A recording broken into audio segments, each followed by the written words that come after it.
I want to start off with a story. Growing up, I played a lot of MLB The Show, specifically the '07 version. My first all-nighter was playing this game, and it was because I didn't have enough memory card space to save what I was doing. I wanted to simulate until all the real players in the game retired, just to see who made the Hall of Fame.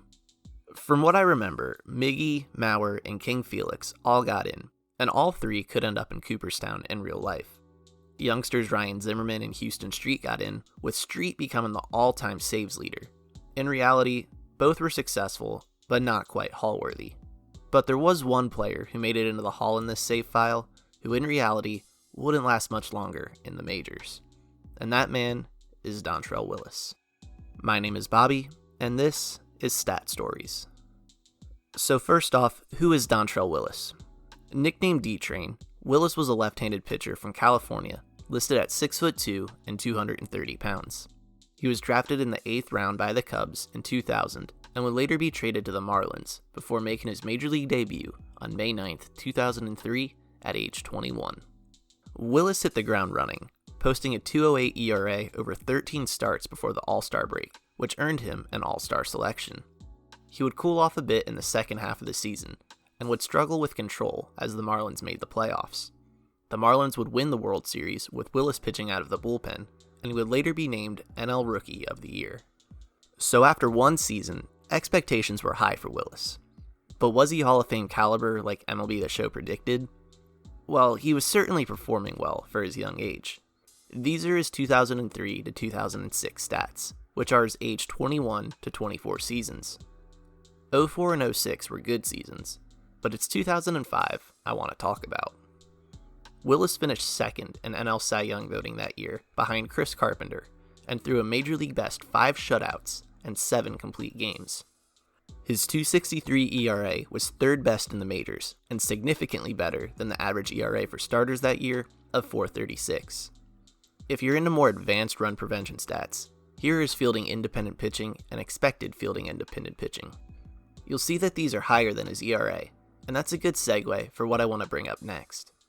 If you're unfamiliar with these stats, FIP is like ERA, but values pitchers who can get strikeouts, limit walks, and limit home runs. Basically, it removes defense from the equation. xFIP is similar, but adjusts a pitcher's home run per fly ball rate to be league average. If a pitcher has a lower ERA than their FIP and xFIP over one season, it could be due to some luck on balls in play. But to consistently outperform these stats means we're missing a piece to the puzzle. See, Dontrelle Willis wasn't an overpowering strikeout pitcher. He threw a fastball right around 90 miles an hour and utilized a sinker to get ground balls. His strikeouts per 9 innings from 03 to 06 was above average and ranked 49th out of 151 qualified starters in that span. Not elite, but pretty good. He wasn't a control artist either, as you may recall from earlier, with a close to average walks per 9. So what did he do exceptionally well? He limited home runs. His home runs per fly ball rate was just 7.9%, 6th best in the majors, and well better than the league average. He did this by inducing lots of soft contact and not much hard contact on batted balls.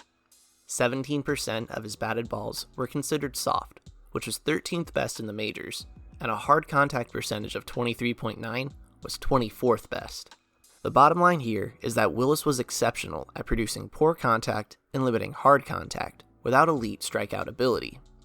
He was among the best 10 to 15 pitchers in the game, and given his young age, it felt like a sure thing he would get even better. But that's when the stat story becomes a sad story. Willis had a rough 2007 season.